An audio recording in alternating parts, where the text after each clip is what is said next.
Ninguém enlouquece da noite pro dia. Isso leva tempo, leva silêncio, leva um tipo específico de solidão. Não a de quem passa um fim de semana sozinho, mas a de quem fica tempo demais sem que ninguém, de verdade, pergunte como ele está, até parar de esperar que perguntem. Nesse tipo de solidão, alguma coisa muda, devagar e sem aviso. Os pensamentos começam a se repetir, e de tanto se repetirem, param de soar como pensamentos, começam a soar como fatos. Travis passa a maior parte do filme dentro de um carro. Isso não é só um detalhe de enredo, é a posição exata de onde ele enxerga o mundo, que seria atrás de um vidro, a poucos centímetros de distância de tudo que acontece ao redor dele. Ele leva casais se declarando no banco de trás, leva políticos, leva gente prestes a cometer um crime e ao mesmo tempo gente fugindo de um. Ele testemunha praticamente cada tipo de vida que existe em Nova York e não participa de nenhuma delas. Repare como o filme mostra o rosto dele, quase sempre pelo retrovisor ou refletido no vidro, nunca no mesmo plano das pessoas que ele observa. Travis está fisicamente dentro da cidade e ao mesmo tempo um degrau fora dela. No diário que ele mantém, Travis não escreve sobre o que sente, ele escreve sobre o que vê. Descreve a cidade como um lugar imundo, descreve os rostos que passam pelo banco de trás do táxi.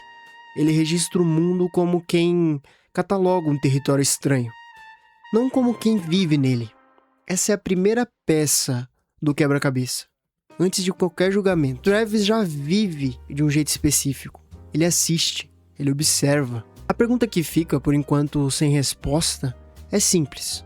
Travis está vivendo ou está apenas assistindo outras pessoas viverem a vida que ele não sabe como ter? Só que observar por tempo demais muda alguma coisa em quem observa. Travis começa a fazer algo além de ver a cidade. Ele começa a interpretá-la. Numa das falas mais lembradas do filme, ele deseja que uma chuva de verdade caia um dia e leve embora toda a sujeira das ruas, como se a cidade inteira precisasse de uma limpeza que só ele parece capaz de imaginar. É fácil assistir essa cena e concluir: ele odeia a cidade. Mas essa leitura é rasa demais. Não importa tanto o que ele sente pela cidade. Importa por que ele precisa enxergá-la assim, como algo sujo que precisa de uma purificação. Porque se o mundo está sujo, quem consegue enxergar essa sujeira já está de algum jeito acima dela. Travis pode estar perdido. Pode não ter amigos, rotina, lugar, mas a partir desse momento, ele começa a acreditar em algo completamente novo. Ele enxerga tudo aquilo que os outros escolheram ignorar. Existe uma lógica antiga que ajuda a entender esse movimento. Quando alguém não consegue mudar a própria situação, às vezes muda o ângulo de onde julga, o mundo ao redor. O que essa pessoa não alcança, ela passa a chamar de sujo, de menor ou até de errado. O mundo não muda, muda o lugar de onde essa pessoa decide olhar para ele. Com Travis, esse ângulo tá nascendo agora. Ainda não é ódio, ainda não é plano. É só o primeiro momento em que observar deixa de ser passivo. Então aparece Betsy. Ela não é só uma mulher que trabalha numa campanha política. Ela é a primeira brecha real que Travis encontra para deixar de ser apenas alguém que observa a vida dos outros. Se ele conseguisse se conectar com ela, talvez conseguisse pela primeira vez participar de alguma coisa em vez de apenas assistir. Mas repare como ele tenta se aproximar. Come have some coffee and pie with me? Why? Why? Yeah. I'll tell you why. I think you're a lonely person. Ele não pergunta quem ela é.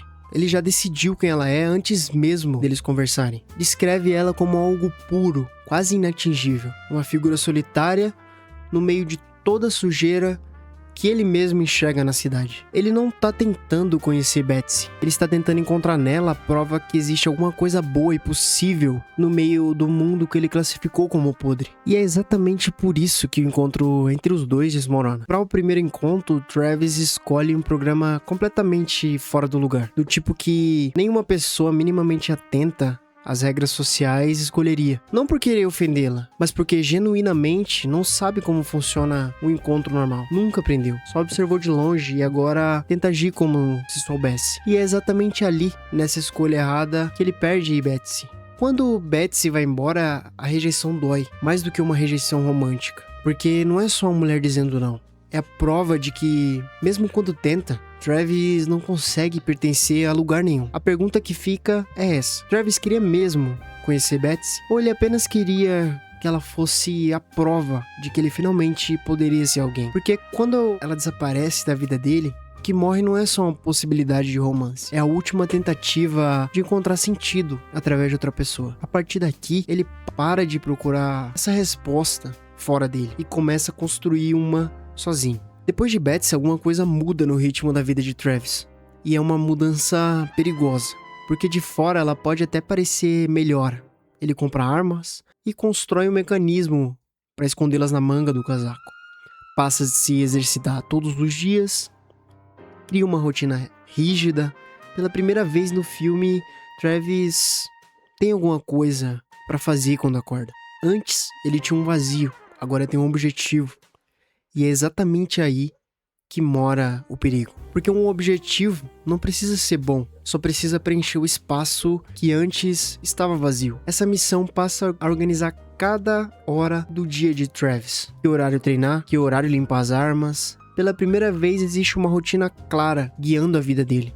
Só que uma rotina construída sobre tanto ressentimento não fica parada por muito tempo. Ela pede uma direção, ela pede um destino. E é esse mesmo impulso, sem mais nenhum lugar pra onde ir, que começa a empurrar Travis pra violência. Não é que Travis simplesmente ficou violento. É uma sequência. A solidão virou frustração, a frustração virou ressentimento, e o ressentimento agora está prestes a virar propósito. E por fim, o propósito, mais à frente, vai virar violência. A pergunta a ser feita é talvez a mais importante do vídeo inteiro.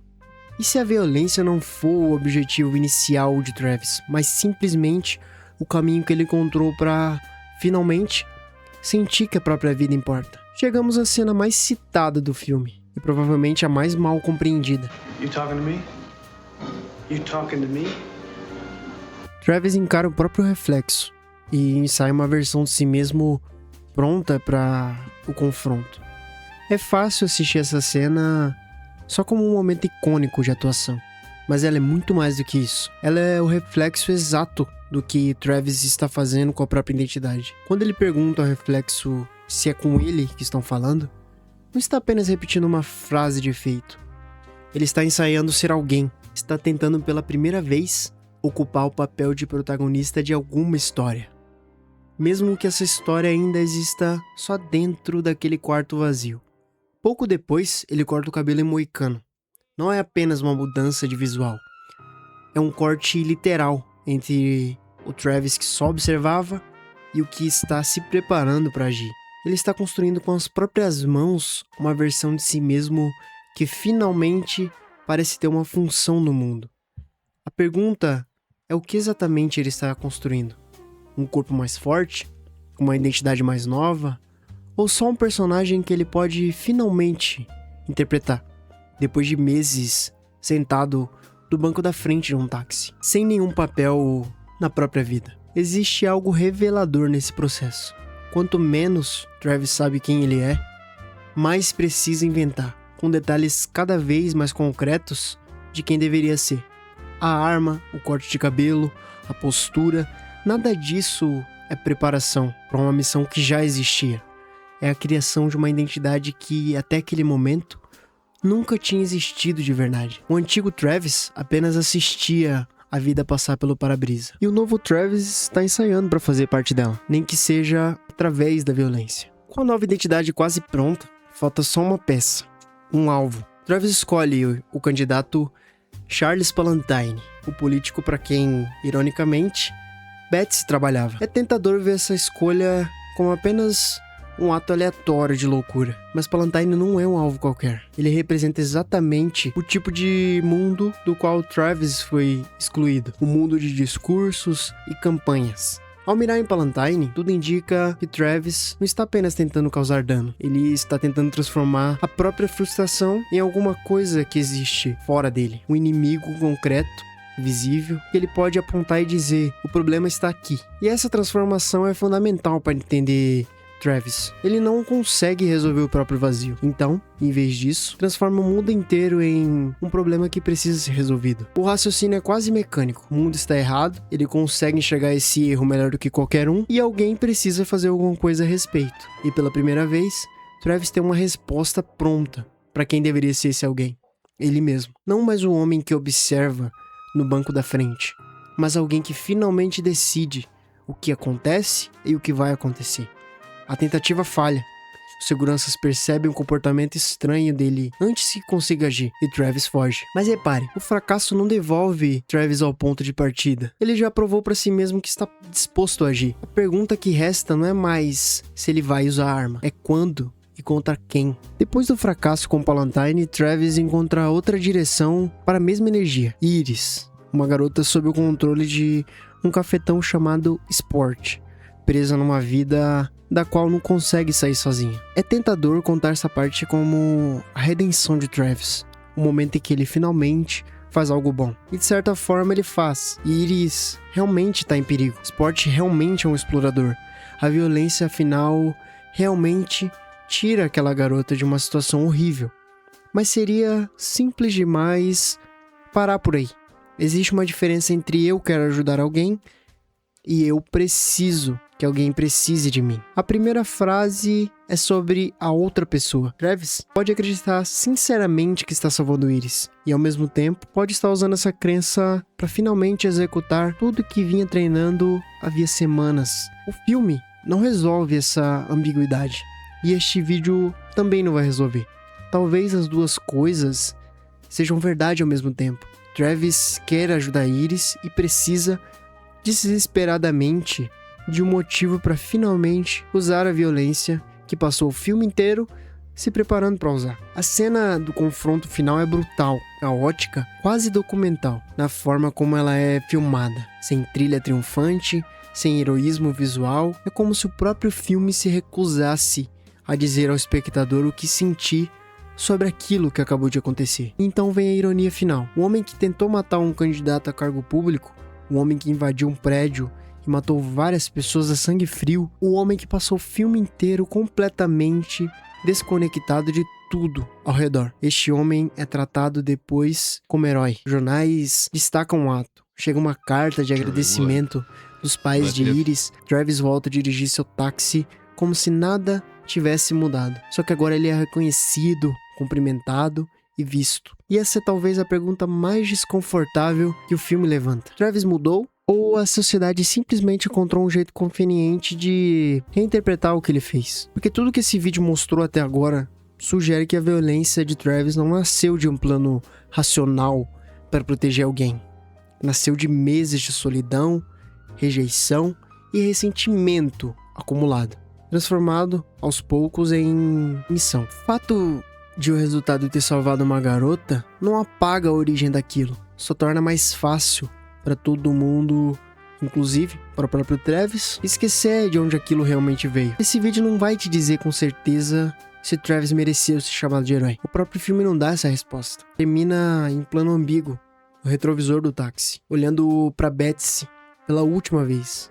E não sabemos se aquilo é paz, é vigilância, ou só mais um homem prestes a recomeçar o mesmo ciclo. No começo desse vídeo, Travis era só um homem dentro de um carro, observando vidas que não eram dele.